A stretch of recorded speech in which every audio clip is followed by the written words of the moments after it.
ایک دن حضور تشریف فرما تھے، سب کو صلی اللہ علیہ وسلم جب آپ کا نام اسم گرامی آئے تو ہر مرتبہ صلی اللہ علیہ وسلم کہنا امت کے لیے مستحب ہے، کہہ دیا کرو صلی اللہ علیہ وسلم۔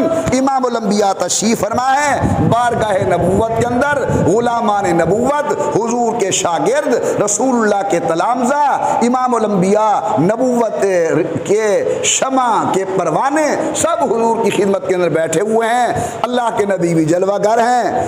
روایات میں آتا ہے کہ ایک غلام ہے حضور کا جس کا نام سب کو معلوم ہے، حضرت سیدنا بلال رضی اللہ تعالی عنہ، یہ جلدی جلدی بارگاہ نبوت میں آیا اور آ کر بڑی محویت کے ساتھ رخ انور کی زیارت کرنے لگا۔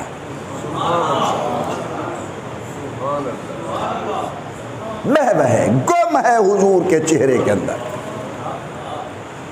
اگر میں آپ کو سناؤں نا کہ صحابہ حضور کے رخ انور کو کیسے بیان کرتے تھے، اماں جی سے کسی نے پوچھا حضور کیسے تھے، فرماتے کان الشمس تجری فی وجہی، یوں محسوس ہوتا تھا جس طرح حضور کے چہرے سے سورج نیاز لے کر ابھر رہا ہو، طلوع ہو رہا ہو۔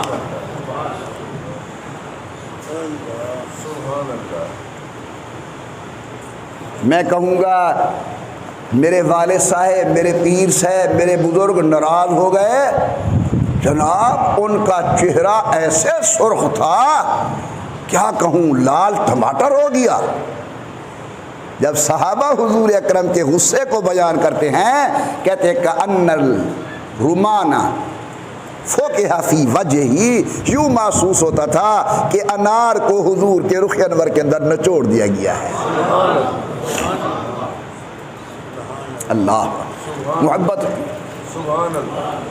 پھر محبت اپنے انداز بھی سکھاتی ہے کہ اپنے محبوب کا ذکر خیر کیسے کرنا ہے۔ تو حضرت تشریف فرماتے، غلامان نبوت موجود ہیں، حضرت بلال حاضر ہوئے اور بڑے محو ہو کر حضور اکرم کے رخ انور کو دیکھنے لگے۔ نبی کریم پہچان گئے، فرمایا بلال خیریت تو ہے؟ کہتے جی بالکل خیر ہے، بس باہر کام کاج کر رہا تھا، دل میں خیال آیا کہ بلال حضور تو جنت کے اعلیٰ مقام میں ہوں گے، پتہ نہیں ہم فقیر جنت میں کہاں ہوں گے، زیارت کا موقع جنت میں ملے نہ ملے، چلو آج تراج کے حضور کو دیکھ گنوں، اس لیے میں حضور کی خدمت کے اندر آیا ہوں، آپ کے رخ انور کو دیکھ رہا ہوں۔ اب سنیے، حضور اکرم صلی اللہ علیہ وسلم نے فرمایا بلال اگر تو چاہے تو میں تجھے تیرا مقام بتاؤں۔ جی یا رسول اللہ، ارشاد فرمائیں۔